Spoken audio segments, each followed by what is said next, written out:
Welcome back to chemistry, and we are finishing up chapter 3, nail salon ecology, and this is safety and first aid. Okay, in this chapter we're going to cover electrical safety, chemical safety, overexposure, allergic reactions, bleeding and wounds, burns, choking, fainting, eye injuries. You pretty much get it. Anything that is a safety or first aid issue, that's what we're covering in this chapter. Safety in first aid is important because it considers you and your clients, and your number one concern when working in a salon or spa should be the safety and first aid care that you can provide for your client if any type of situation arises where they end up injured, hurt, cut, anything like that. Besides being knowledgeable about protection from harmful bacteria and disease, you also need to be aware of first aid techniques to help you react properly in an emergency situation. Now let's talk about electrical safety. So you can never take too many precautions when you're working with electricity, right? Like plugging stuff in with wet hands, we know that's a no-no. Or if something that is plugged in accidentally drops in water or is immersed in some sort of solution, we know to just unplug the device, or to be honest, I might leave it and call somebody for help. But anyway, let's cover some precautions we should take when dealing with electrical safety. So number 1, you want to avoid overheating. Check your outlets to make sure there are no loose fitting plugs. Your cord should be in good condition with no frays or cracks. Make sure the plug fits the outlet. Never force a plug into an outlet if it does not fit, okay? If light switches or outlets feel warm, do not use them. If an electrical device falls into water, always unplug it before removing it from the water, and always follow your manufacturer instructions correctly. Now let's discuss chemical safety. In the nail salon, you will use and be exposed to numerous chemicals on a daily basis. Whether it be the products you use or your cleaning chemicals, you need to be aware of the proper way to handle these chemicals.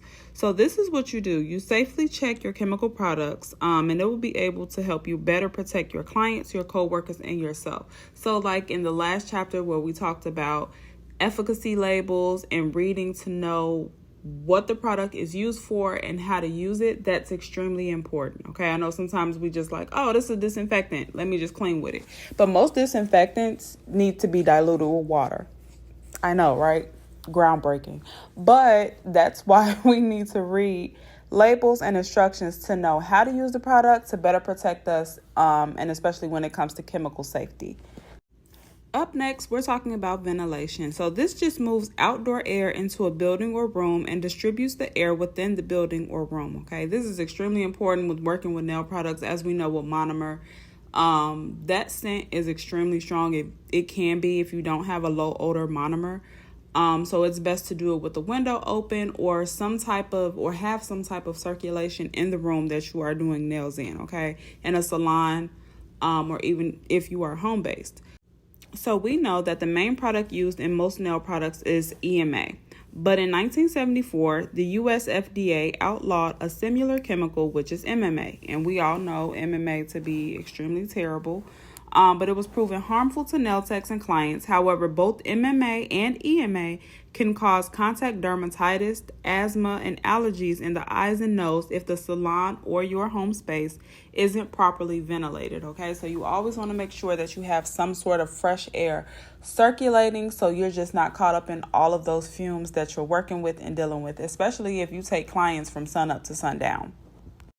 If your area is not properly ventilated, this can lead to overexposure, which just occurs when a safe level of chemical exposure is exceeded, which can happen to any professional who works with chemicals. To prevent this, you must follow manufacturer instructions and refer to the MSDS, and we know that to be the Material Safety Data Sheet. So overexposure happens in 3 ways. Ingestion, which is eating or drinking while working with chemicals. Inhalation, which is inadequate ventilation where chemicals are being used. And absorption, which is touching items that have chemicals on it. These are the signs to look for if you have been overexposed. So dizziness, insomnia, tingling toes, fatigue, breathing issues, watery eyes, sore or dry throat, runny nose, sluggishness, lightheaded, okay? Ways to prevent this is to wash your hands before and after every service, and please follow all proper chemical instructions and rules. It is highly important, and please do not eat and drink at your workstation. I know people come in with Starbucks. I know clients bring us drinks, but just be careful, okay? Because, yeah. Now let's talk about allergic reaction. So what this does is just triggers inflammation of the skin due to an exposure to an irritant or an allergen. So this is called contact dermatitis. It's where red, itchy skin and you have certain lesions such as blisters may tend to pop up, okay? Signs of an allergic reaction include redness, itching, a burning sensation, irritation, cracked or dry skin. So in the text, you'll also see that there are two common types of contact dermatitis: is irritant contact dermatitis and allergic contact dermatitis. Both are usually brought on by an exposure, either high or low level, to ingredients or chemicals found in many nail products. If you notice that a client is having an allergic reaction, please discontinue the use of the product immediately and inform the client to avoid the use of the product in the future, okay? It may take up to 4 to 6 months of repeated exposure for the substance for an allergy of the product to develop, okay? So the first time you use it, they may not have anything, or it may be low level where they kind of brush it off. But then when you use it again, or if they go to use it again and they notice like a more severe reaction, then you know that they are allergic to a product in that, a chemical in that product. So let's discuss bleeding and wounds. If a client is cut or wounded and begins to bleed, it is important that you are responsive and prepared to calmly handle the situation, because if they're cut and they're freaking out and you're freaking out, it just makes matters worse, okay? So you have to be calm in the situation. And there are 4 steps to handle a bleeding wound. You want to, number 1, make sure that you always have gloves on, but that's not a part of the 4. Anyway, cover the wound and apply pressure. 2, you're going to elevate the injured limb above the heart. This is for serious injuries, okay? Number 3, when the bleeding stops, apply a bandage. And you never use a tourniquet, which would just stop the blood flow from going to that area, okay?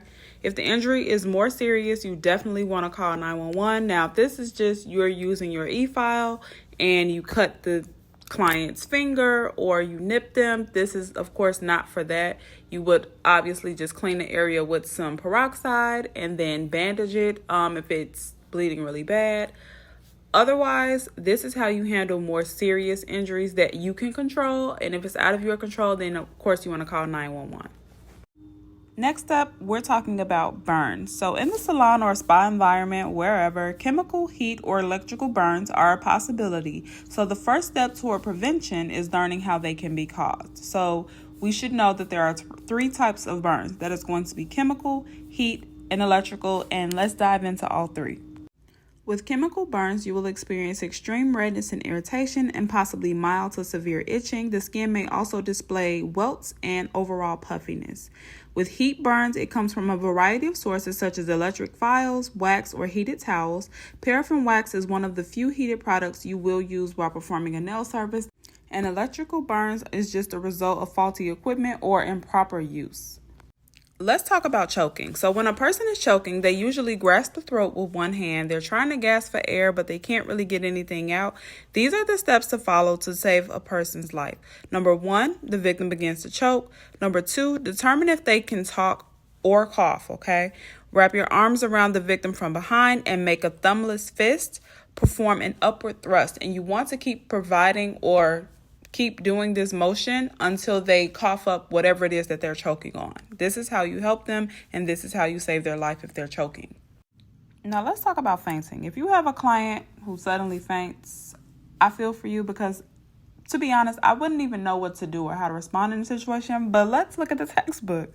A sudden drop in blood pressure can prevent oxygen from getting to the brain. This lack of oxygen causes a person to faint or lose consciousness from a few seconds to a few minutes. Typically, the fainting victim collapses suddenly. Listed below are the actions to take if a person becomes unconscious. Number 1, you want to turn the victim onto their back and make sure he or she has plenty of fresh air. If vomiting occurs, roll the victim to his or her side to make sure that the windpipe is clear. And then when the victim regains consciousness, reassure him or her and apply a cold compress to their face, okay? Lastly, let's talk about eye injury. So in a salon or spa, the possibility for eye injury is a risk.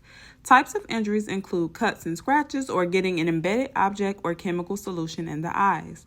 Knowing the proper precautions and procedures for dealing with eye injuries can also help avoid serious eye damage for you, your client, your coworker, whoever, okay? So what to do? If they have a cut, scratch, or an embedded object in the eye, you want to place a gauze pad or a cloth over the eye and secure with a bandage. Do not try to remove the embedded object. Get to an eye specialist or an emergency room immediately. So say, I always think of when you're clipping nails or possibly when you are using nippers or whatever to remove rhinestones from nails. I have had that happen to me before, and there was something stuck in my eye for like weeks that I could not get out. I was so stubborn, did not want to go to the doctor, but my eye was so irritated because something was just stuck in my eye from me, removing rhinestones or whatever. But if your client has a chemical injury, you want to hold the eyelids apart and flush the eyeballs with lukewarm water for at least 15 to 30 minutes. Place a gauze pad or a cloth over both eyes and secure with a bandage. Get to an eye specialist or emergency room immediately. So any event that, say, for yourself, if you're refilling any of your chemicals, say monomer, you're refilling your monomer, something splashes, it gets in your eye, is burning, stinging, you want to flush your eye out, and if it's still a problem for you, then you want to go ahead and go to an emergency room or an eye doctor, whatever is, closest, necessary, whatever.